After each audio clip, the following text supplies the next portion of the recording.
Good morning. This is Dave Toth with an RJO MRT Technical Webcast update on the entire energy complex and the S&P 500 E-mini markets for Thursday, June 23rd. Starting off here with an intraday chart of the August crude oil contract, you can see that the market's rejection perfectly of an area of former support turn resistance that we anticipated would contain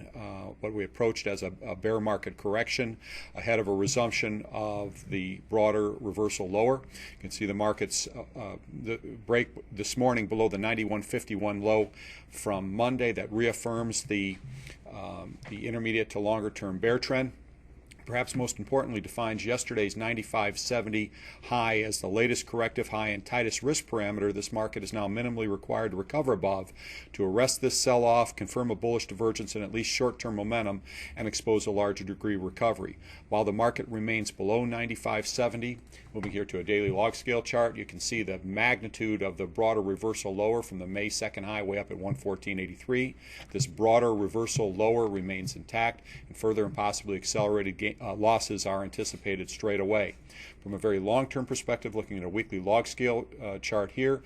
it's interesting to note that the 50% retracement of the May 2010 to May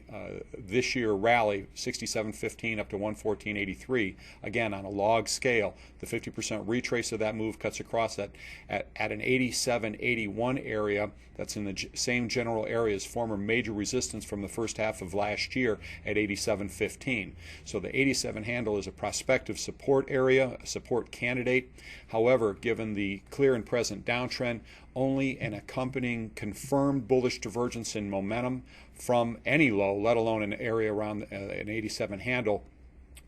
is absolutely required to arrest this sell-off and produce potentially a very nice risk-reward buying opportunity. But as any confirmed momentum failure requires a recovery above a previous corrective high, our technical focus now will be on such recent highs and risk parameters like 95.70 and certainly 99.95 high from June 15th. In sum, a bearish policy remains advised with strength above at least 95.70 and preferably 99.95 required to defer or threaten this count. In lieu of such, further and possibly accelerated losses are anticipated, with the 87 handle possibly a support candidate. Similarly, moving to an intraday chart of the August RBOB contract on a 4-hourly basis, you can see today's sharp, impulsive decimation of this week's earlier 280, the figure low in support that reaffirms at least the intermediate, if not longer-term trend is down. Looking here at a daily close-only basis, you can see the perpetuation of the broader reversal from the late April high close of 339.84 that we believe is part of a major reversal lower. On a daily bar chart perspective, former 284 handle is support from mid-May is considered a new resistant candidate ahead of further potentially excessive losses. From a long-term weekly log scale perspective, you can see the reaffirmation of the new longer-term downtrend that we believe cites anywhere from the 266 handle, the 38.2% retrace of the past year's rally from 178.5 up to 341.5. If not, that former area of major resistance from last May at a 244 handle, anywhere between 266 to 244, should now be considered a forecast for this clear and present downtrend. Again, with strength above at least this week's 293.62 high, basis the August contract, now minimally required to be overtaken in order to arrest this clear and present downtrend and expose a larger degree move higher. In lieu of such 293.62 plus strength, former 280 area support is considered new near-term resistance, and interim recovery attempts are advised to be approached as corrective selling opportunities ahead of further and possibly accelerated losses. Finally, the August heating oil contract on an intraday basis shows similar reaffirmation to the weakening price action that defines yesterday's 298.79 high as perhaps this market's single most important technical level, the recovery above which is required to confirm a bullish divergence in short-term momentum, even short-term momentum required to even stem the decline, let alone reverse it. From a longer-term perspective, you can see on a daily log scale chart, you can see the market's assault on the May 6th low at 276.95. On a weekly log scale perspective, you can see the break below that on an active continuation chart basis, below the mid-May low at 280.71, that reaffirms the long-term trend as down. And given the uninterrupted nature of the